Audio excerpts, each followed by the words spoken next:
Hey guys, welcome to the channel. So good to have you here with me. It is also really good to be painting back in the studio. I have been doing a lot of plein airs recently, and in fact, a couple weeks ago, I did a plein air study of a secluded river. And I liked the painting so much, I wanted to finish it off in the studio. Just render a little bit more, add a little bit more to it, a little bit more detail, etc. So that's what we're gonna do in this video. Let's jump into it.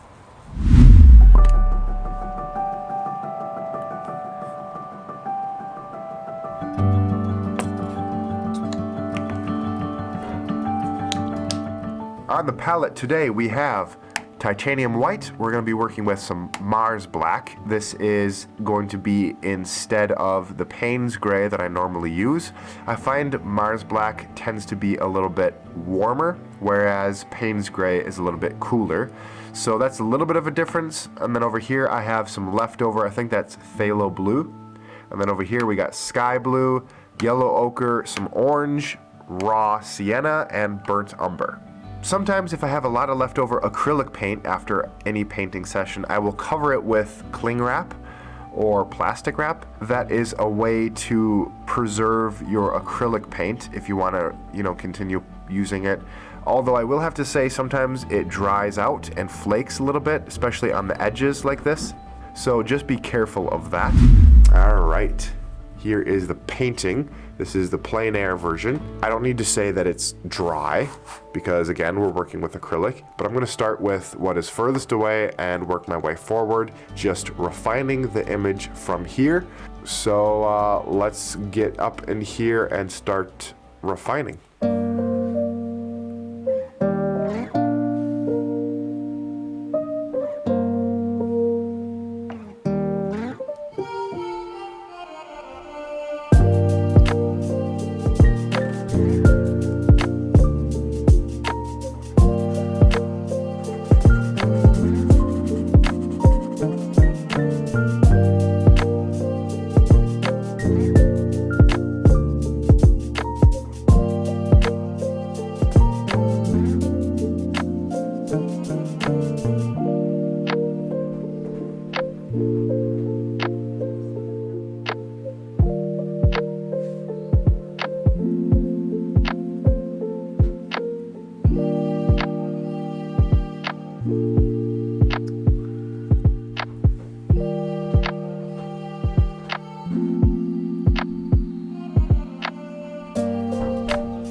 So what you guys have seen me do so far is I have mixed a very light color, and I've come up here to this light spot just above the ridge line here on the left. That's going to be my brightest value in the entire painting because it's the light source.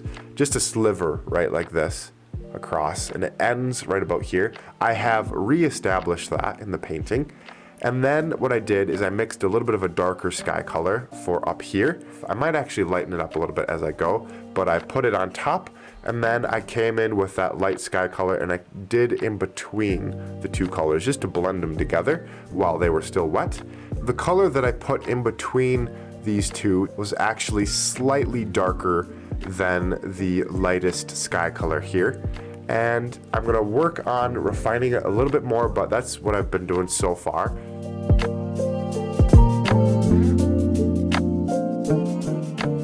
All right, guys, I'm gonna come into this area of the ridgeline, and I've mixed a very light brown color, and I'm actually going to add some of that sky blue into it to cool it down a little bit. That will help push it further back into the distance so that it looks like it's further away, because I want to make it look like it's a bit further back than over here.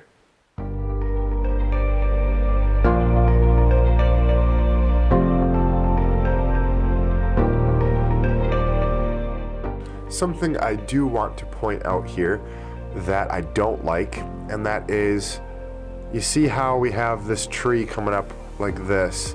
Way back there behind it we have another tree, but it's basically coming up at the same angle as this one right behind it. It throws me off when I see it, so I want to take that out.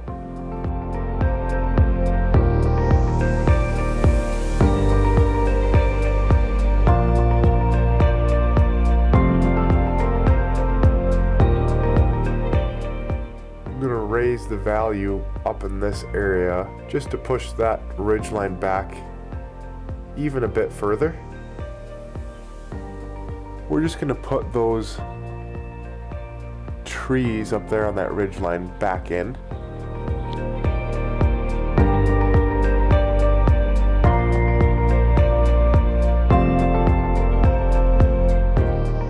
As I refer back to the footage and some photos I have of this area, I noticed that right up in here there is a patch of snow that has collected up on top of the ridge in a field, I think that's back there.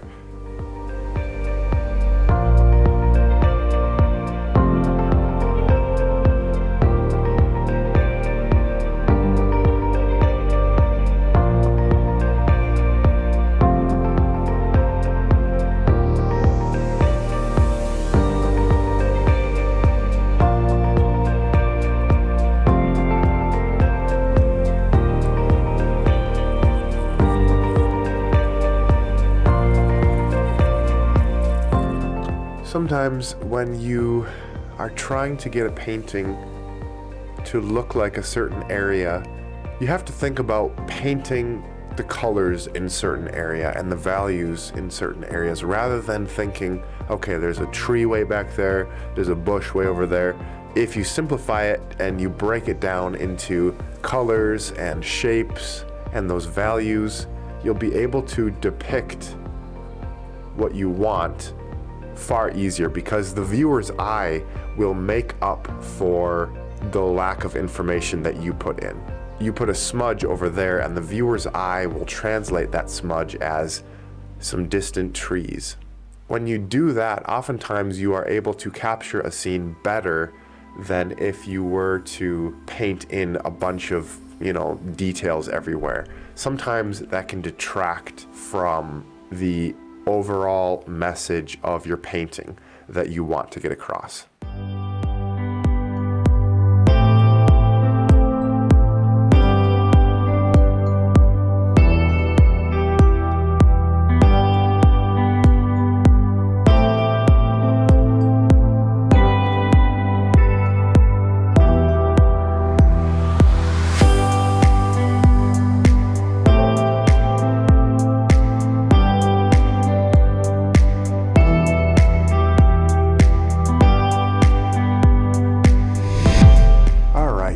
Now that I got the sky the way I want it, I think I'm going to come up here and put the trees back in. So we're going to mix up a dark tree color and do that. Take a little bit of water and I'm going to take some of this Mars black, mix it up with some of this burnt umber. See how dark that is? That's pretty good. We're going to take that up. All right, this part is very important, so I'm going to take my time putting it in.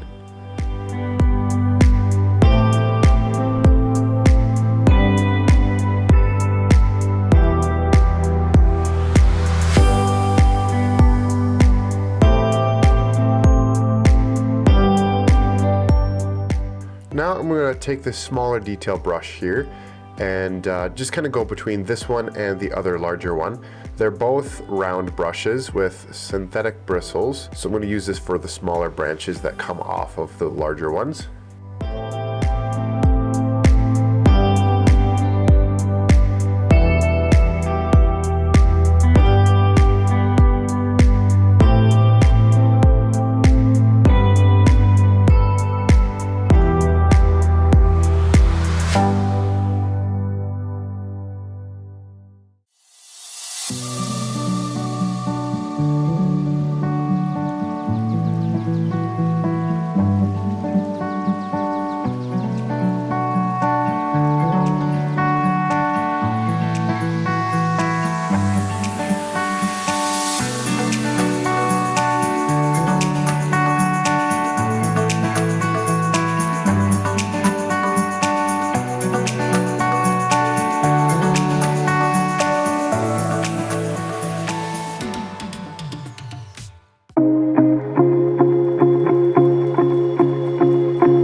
trees on.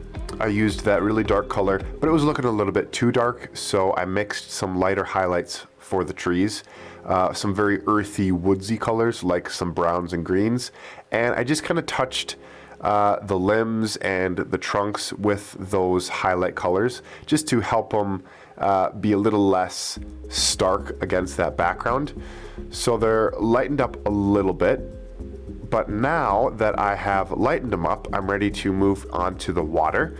So I'm probably going to be going over it again with a little bit more detail towards the end, but the water here is kind of the last thing that I need to do to prepare the painting for those final details at the end. So I'm gonna go ahead and do that now.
All right, that's gonna do it.